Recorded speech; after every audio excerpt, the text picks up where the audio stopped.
मूर्तिजापूर शहरात उन्हाचा पारा वाढत असताना नागरिकांना पिण्याच्या पाण्यासाठी मोठ्या अडचणींचा सामना करावा लागत आहे। शहरातील अनेक सार्वजनिक पाणपोई सध्या बंद अवस्थेत असून काही ठिकाणी या अक्षरशः भंगार बनल्या आहेत। रेल्वे परिसर, मुख्य बाजारपेठ, मंगळवार बाजार, तोलाराम चौक, महाराजा चौक, बायपास, कारंजा फाटा, कंजारा फाटा आणि अकोला नाका या गर्दीच्या भागामध्ये पिण्याच्या पाण्याची सोय नसल्याने नागरिक आणि प्रवाशांना पाण्यासाठी भटकंती करावी लागत आहे। उन्हाचा पारा 40 अंशाच्या दिशेने जात असताना प्रशासनाकडून कोणतीही ठोस व्यवस्था न झाल्यामुळे नागरिकांमध्ये तीव्र नाराजी व्यक्त होत आहे। अनेक पाणपोईमध्ये नळ तुटलेले आहेत, टाक्यामध्ये कचरा साचलेला आहे, तर काही ठिकाणी त्या पूर्णपणे बंद पडल्या आहेत। यामुळे शहरात कामासाठी येणारे मजूर, शेतकरी आणि विद्यार्थी यांना तहान भागवण्यासाठी पाण्याच्या बाटल्या विकत घ्याव्या लागत आहेत। त्यामुळे गरीब नागरिकांवर अतिरिक्त आर्थिक भार पडत असल्याची तक्रारही नागरिकांनी केली आहे।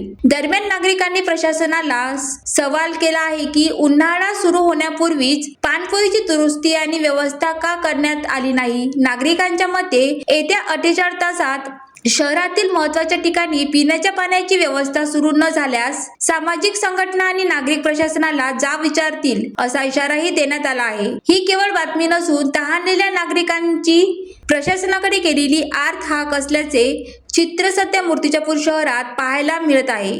ज्वालादीप न्यूज करिता स्वप्नील जामनिक, मूर्तिजापूर।